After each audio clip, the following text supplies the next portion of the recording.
Alright, so we just went through some of the self-myofascial release that you can do to work on your hip using the trigger point ball and the foam roller. Now we want to show you some stretches that you can do after you've done your self-myofascial work to loosen up some of those same muscles. So we're going to start first with a modified pigeon. This is going to do the best job of getting all the muscles in the back of this hip to loosen up. So we're going to start in a plank position. We're going to bring your right knee up so it's right underneath your hip. A lot of people that have done some form of pigeon in the past want to bring their leg up very far, and that's not going to set the stretch up properly to get a good release in this hip. So we're going to bring this only up as far as the hip here. The other leg rotates only as far as it needs to allow your opposite leg to touch down behind.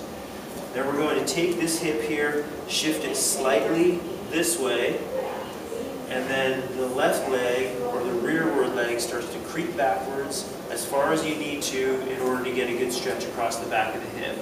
As soon as you've gotten a good stretch there, you feel good tension, you're going to come down onto your elbows and rest. We're going to hold this position for a minimum of 5 breaths, but as you get familiar with the stretch over a week or two, you can gradually increase that stretch time so that you give the muscle more time to relax.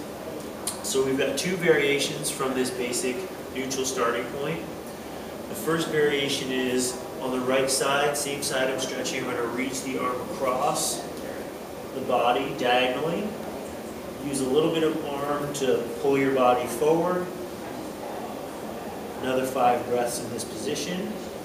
Then we're going to take that right arm, put it next to your knee, about a foot space in between your knee and your hand. Grab the right knee with the left arm. We're going to twist the torso and look underneath your arm towards the back foot, and use a little bit of trunk twist to help add more of a stretch through the back of that hip.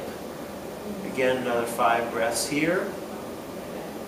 Then we're going to repeat this sequence on the left side, and generally we advise people to do 2 sets of the stretch. Once left, right, left, right. We're going to do each twice.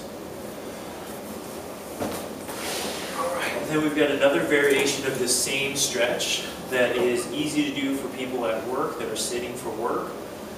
It's not going to give you quite as good a stretch as doing the pigeon on the floor, but for some people this is easier in general, or they want to have something that they can do during the day at work when their hips tend to get tight from sitting. So we're going to start out sitting in your chair.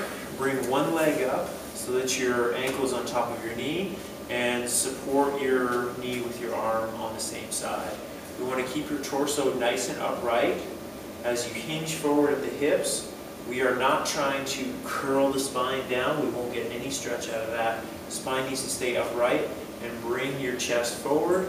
It's not going to take much of a forward lean before you feel a good stretch on the back of that hip. Same rules, 5 breaths is a good place to start. Over time, work up to a little bit longer.